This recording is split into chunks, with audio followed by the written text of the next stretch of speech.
So let me just say this. As I'm going on this journey through Black history, I'm finding massacre after massacre after massacre. And in all cases, it's somebody accusing a Black man of doing something to someone white. And then as a result of that, hundreds or sometimes thousands of Black people are killed or beaten, or the cities are just destroyed. If we don't acknowledge our history and learn from the past, then where will our future be? Anyways, let's get to this episode.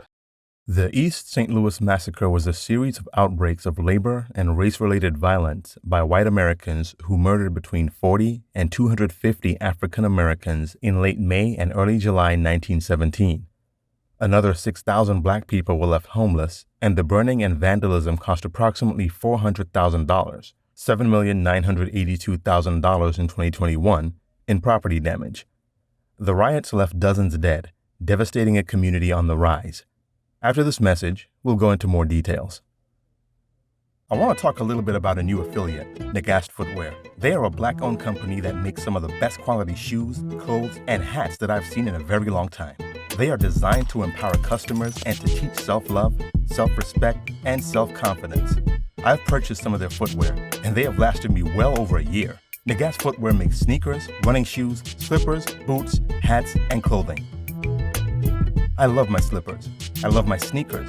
Even game show contestants love my sneakers.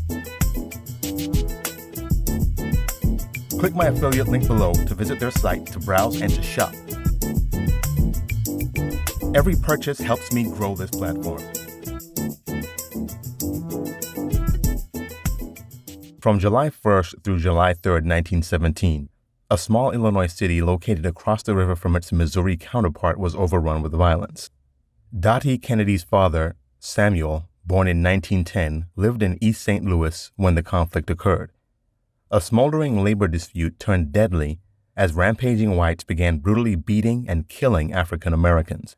By the end of the three-day crisis, the official death toll was 39 Black individuals and 9 whites, but many believe that more than 100 African Americans were killed. Dottie Kennedy is the founder of the Committee for Historical Truth, a group that has spent 20 years commemorating the event and the subsequent Black exodus from the city. The Kennedys, survivors, historians, and human rights activists hosted 3 days of activities in East St. Louis and St. Louis, as well as on the Enns Bridge that connects the two cities. Many residents of East St. Louis used this bridge to flee into Missouri. Racial tensions began simmering in East St. Louis, a city where thousands of Blacks had moved from the South to work in war factories as early as February 1917. The African American population was 6,000 in 1910 and nearly doubled that by 1917. In the spring, the predominantly white workforce at the Aluminum Ore Company went on strike. Hundreds of Blacks were hired. After a city council meeting on May 28, angry white workers lodged formal complaints against Black migrants. When word of an attempted robbery of a white man by an armed Black man spread through the city, mobs started beating any African Americans they found, even pulling individuals off streetcars and trolleys. The National Guard was called in but dispersed in June. On July 1st, a white man in a Ford shot into Black homes. Armed African Americans gathered in the area and fired into another oncoming Ford, killing 2 men who turned out to be police officers investigating the shooting. The next morning, whites pouring out of a Labor Temple meeting downtown began beating Blacks with guns, rocks, and pipes. They set fire to homes and shot residents as they fled their burning properties. Blacks were also lynched in other areas of the city. The crisis articles include more scenes of raw horror. A person was beheaded with a butcher knife, and a 12-year-old African-American girl fainted after being pulled from a trolley bus. Her mother stopped to help, and a white crowd attacked, leaving the mother prostrate with a gaping hole in her head. The carnage was all the more shocking because it occurred shortly after America entered into World War I. Historian Winston James said, "You have Black troops going off to fight to make the world safe for democracy in April, and in July, you have Black people being murdered in the most wanton and brutal manner in East St. Louis." Some of the horrible acts included children being thrown back into burning houses, people being boarded up in their houses before they're torched so that they couldn't escape, So even by American standards, East St. Louis was a horror. At the end of a July 8th meeting in Harlem to discuss the violence, Marcus Garvey, recently returned from a year-long speaking tour of the country, asked to say a few words. The crowd stood breathless as Garvey thundered condemnation. "Millions of our people in slavery gave their lives that America might live," he said. "From the labors of these people, the country grew in power until her wealth today is computed above that of any two nations. With all the service that the Negro gave, he is still a despised creature in the eyes of white people.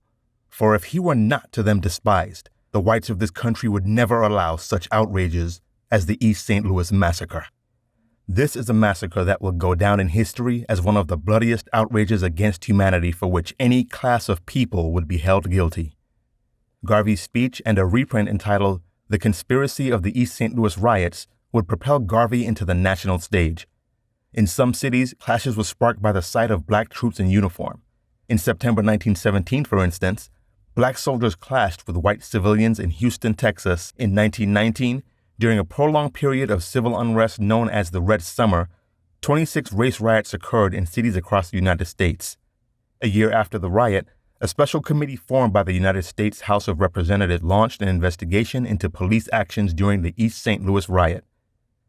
Investigators found that the National Guard and the East St. Louis police force had not acted adequately during the riots, revealing that the police often fled from the scenes of murders and arson. Some even ran from station houses and refused to answer calls for help. The investigation resulted in the indictment of several members of the East St. Louis police force. Make sure you subscribe, like, and share. Click the notification bell so you'll be notified when we upload new videos. Find The Awakening Frequency on Twitter, Instagram, and on Facebook. Research is key. Always do your own research and never just listen to what people tell you. We are The Awakening Frequency. Out of the millions of potential subscribers, we just want to reach one so each one can teach one. Peace.